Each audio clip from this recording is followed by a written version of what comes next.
որոշ չափով աղավաղում են մեր լրատվական դաշտը, խանգարում են հեռարձակողներին որակյալ բովանդակություն ստեղծել եւ տարածել եւ այն վտանգների մասին, որը ստեղծում է արհեստական բանականության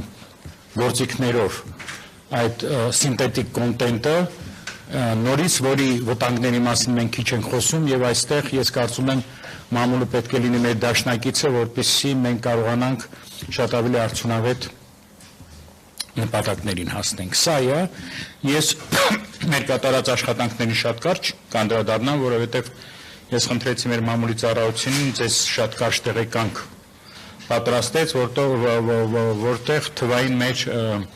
տվյալները բոլորը ամփոփված կան, եւ եթե հարցեր լինի, ես կփորձեմ բոլոր ձեր հարցերին պատասխանել, եւ ուրեմն ես շատ կարճ կխոսամ մեր նախորդ տարվա կատարված աշխատանքների մասին, նամանավանդ որ շուտով մենք հրապարակելու ենք ազգային ժողովի եւ ամբողջ հանրության համար մեր տարեկան հաղորդումը, որտեղ հանգամանալից անդրադառնул ենք բոլոր խնդիրներին։ Բայց մի երկու շատ կարևոր համեմատություն ես ուզում եմ անեմ, որովհետև նախորդ տարի մի քանի լրատվամիջոցում շարժվել էր այդ հարցը։ Տեսեք, նախորդ տարի եւ ընդհանրապես վերջի տարիներին մենք բավականին շատ վարույթներ ենք նախաձեռնում, օրինակ 2025 թվականին մենք նախաձեռնել ենք 84 վարույթ։ Ձեզ այդ թիվը ոչինչ չի ասի, եթե ես համեմատություն չանեմ, որ 2011-ից 2018 թվականից,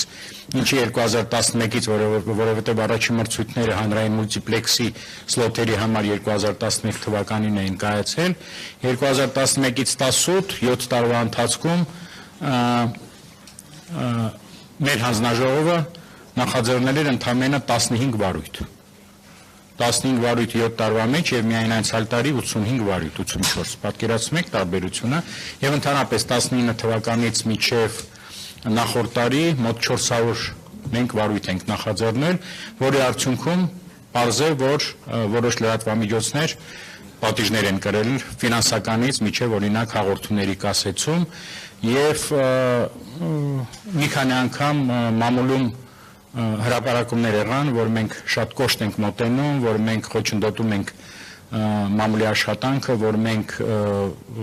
ոտնահարում ենք խոսքի ազատությունը եւ այլն, ես ուզում եմ շատ քիչ են եղել այդպիսի հրապարակումները, այնուամենայնիվ դա պարզաբանման իհարկե կարիք ունի։ Տեսեք, մեծ մասը այդ վարչական վարույթների բովանդակային բնույթ են կրել։ Օրինակի համար հեղինակային իրավունքի խախտում, ինչը շատ կարևոր է։ Մենք բացի ամեն ինչից ունենք նաև միջազգային վերցրած պարտավորություններ, մենք ունենք այստեղ տնտեսավորող սուբյեկտ, որոնք գումար են ծախսում, դրսից հաղորդումներ են բերում կամ պատրաստում են, եւ նրանք վնաս են կրում, երբ որ այս կամ այն հեռարձակող առանց որևէ պարտավորության, առանց կնքած պայմանագրի, առանց վճարված գումարների ինքը սկսում է անօրինական փաստորեն բովանդակություն տարածել։ Մի մասը դա է, որը միայն պաշտպանում է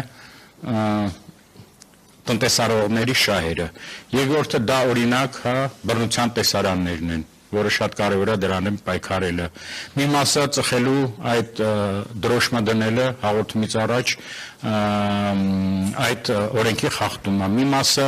գովազդի օրենքի խախտումներն են եւ այդ պատիժները եւս կրում են հանրօգուտ բնույթ, որովհետեւ մենք չենք կարող թույլ տալ